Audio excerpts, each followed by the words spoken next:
abaphathi balomsebenzi ndenze nje amazwi ambalwa kule ngcebo endiyinikwayo sisikumkani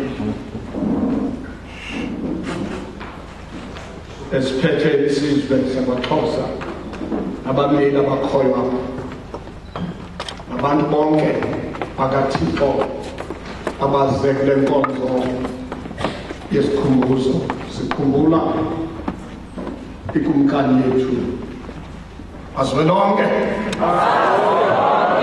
Zwelonke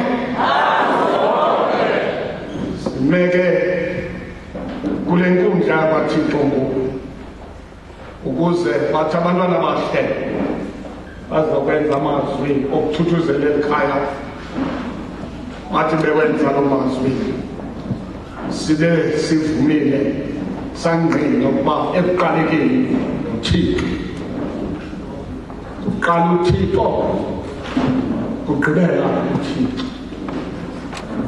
melekeleke ukuze yonke into esiyenzayo iphakamise ubukhulu bukaThixo.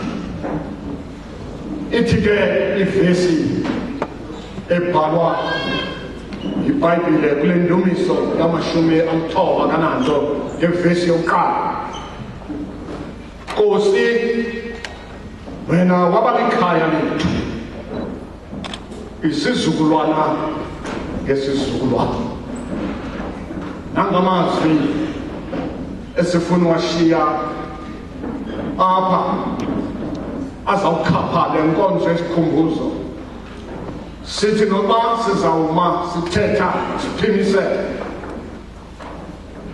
ngesihlo esihlileyo sikhumbule kumkani kodwa ke sibe sikhumbula okokuqala okokuba uThixo likhaya ekuqalekeni uThixo ekugqibeleni uThixo yiyona nto ithi iBhayibhile ungu-alpha iphinde ithi iBhayibhile ungu-omega zonke izinto ziqale kuye zonke izinto zigqibela kuye lo ebesiphethe obizwe uThixo ebesisitaka sikaThixo kuthi uThixo abonise uthando lwakhe kuthi ngaye engumalusi wesizwe SamaXhosa abe phakathi ke nakwezinye isikumkani zelizwe. Ingoma gxebe indumiso ekuthiwa ayikhazwa le ibhalwa Moses unyana kaMra uyibhala esiya ithuba lobomi bakhe xa sekusondela imihla yokuba uThixo enze le nto ayenzileyo apha kuZwelonke athi kababhali wayibhala le ncwadi enyuka intaba yenebo xa kanye qala ukucathulwa uya encothweni yeBhisga apho watshona khona akaphinda buya kuthiwa ke wavuma le ngoma okanye wabhala le ndumiso enyuka umfo kaMram esithi uThixo ulikhaya kwizizukulwana ngezizukulwana esenziwa ngamava wakhe ngokumazi kwakhe uThixo wathatha umkhangela uThixo wambona okokuba makamfanise nekhaya ngoba kaloku kusekhayeni apho ukhuselo lukhona kusekhayeni apho ufumana khona impatho entle kusekhayeni apho wawubethwa lilizwe uyophumla khona kusekhayeni apho ahlanjwa khona manxeba kusekhayeni apho zikhethwa khona induma kusekhayeni apho kulamba ufumane kukwimvaba ukwazi ukwenza umvubo wendliwe ekhaya. Yona lo mfo athe ekugqibeleni ngenxa yamava akhe noThixo athi xa izawusithela elizweni aphakamise ubukhulu bukaThixo. Bantu abahle bokuthandaza akalahlekanga ke uZwelonke.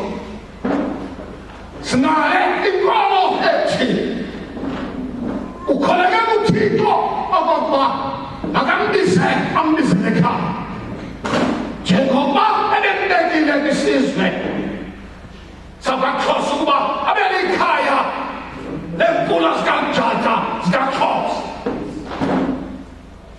Ebembeke ukuba athi bonke abasweleyo babe nethemba lokuba ikhona ingqaki.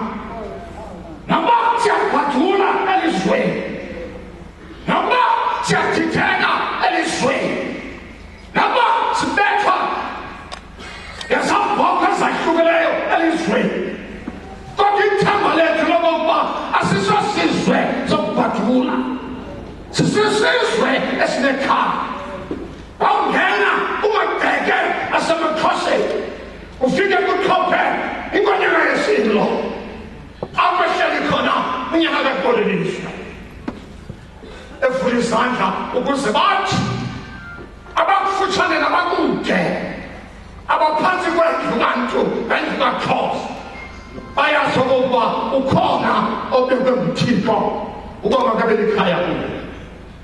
Ndibulela le nto ngokamanqoba, ndibulela le nto ndaqonda intoba nibalithamsanqa ukufa kukaKolelizwe kwakumena eTshwane kwakwi-memorial service ethi xa sasukhulula umzimba wakhe owagqitha apha ePitoli. Kwakumena njengoba kusemana namhlanje kunyana wakhe uZwelonke. Fanelekile ke kulungile okokuba masithuthuzeleke isizwe sabantu. Kufanelekile ke kulungile ukuba masithuthuzeleke isizwe sikaXhosa. Ngoba lo mfana simkhulula elizwini lenkosi uThixo sisazi okokubana sinelunda ngayo ngoba kakuhlazanga umzika safika.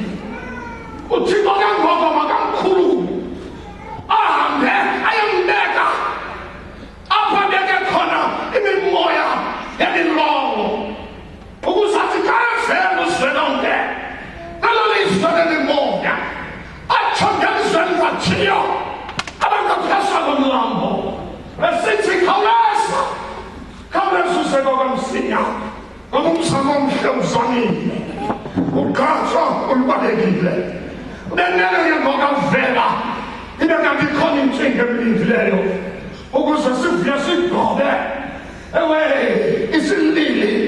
isilili sabantu babantu, isilili sikaXhosa.